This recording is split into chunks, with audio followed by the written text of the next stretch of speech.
Assalamualaikum warahmatullahi wabarakatuh. Perkenalkan, nama saya Srianti dari Prodi Ekonomi Syariah, NIM 21203860202097. Di sini saya akan menjawab pertanyaan soal-soal UAS yang telah diberikan oleh Bapak. 1. Jelaskan yang dimaksud dengan keuangan publik Islam, yaitu keuangan publik Islam merupakan sebuah kaidah dan prinsip yang mengatur keuangan publik untuk kepentingan masyarakat, yang tujuannya dasarnya adalah untuk mencapai falah. 2. Jelaskan potensi dari sumber fiskal Islam dalam mengatasi persoalan isu kontemporer khususnya di bidang ekonomi.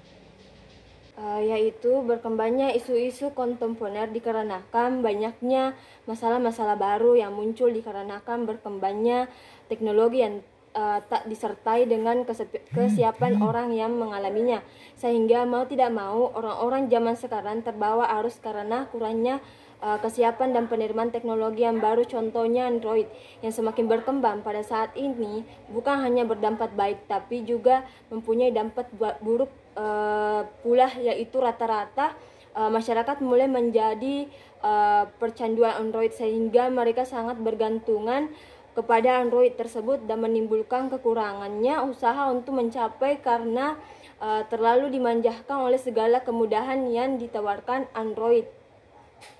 3. Jelaskan peran Baitul Mal dalam kebijakan keuangan publik Islam, yaitu Baitul Mal merupakan institusi yang didominan dalam perekonomian Islam.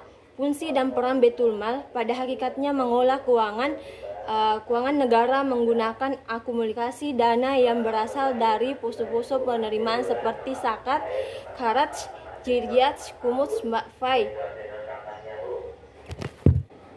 4. Sebutkan dan jelaskan sumber pemasukan negara dalam perspektif ekonomi Islam. Jawabannya yaitu yang pertama itu penerimaan pajak. Jadi pajak sebagai sumber pendapatan utama dari sebuah negara menjadi sumber penerimaan negara yang menyumbangkan paling besar lebih dari 80% dari total pendapatan. Yang kedua, pendapatan negara non pajak yang dimasukkan sumber pendapatan negara non pajak yaitu terdiri dari keuntungan badan usaha milik negara BUMN, pengelolaan SDA, pinjaman dan barang sitaan. Yang terakhir, hibah yaitu pemberian yang diberikan kepada pemerintah tetapi bukan bersifat pinjaman. Dalam Islam terdapat dua pandangan mengenai hutang luar negeri dalam perspektif pembiayaan pembangunan negara. Sebutkan dan jelaskan hal tersebut. Pandangan pertama, memperbolehkan sesuai kondisi dan tidak bertentangan prinsip syariah. Pandangan kedua, tidak memperboleh mekanismenya menggunakan sistem bunga. Jelaskan secara singkat mengenai tugas kelompok makalah Anda, yaitu sektor publik adalah sektor ekonomi yang dikendalikan oleh negara dan mencakup pemerintah pusat, pemerintah daerah, dan organisasi di bawah. Sektor ini berperan vital dalam perekonomian karena memiliki otoritas untuk mengatur kehidupan berbangsa, keamanan dan ketertiban dan perekonomian dan alokasi sumber daya. 7. Bagaimana pandangan kalian mengenai konsep ekonomi Islam di Indonesia?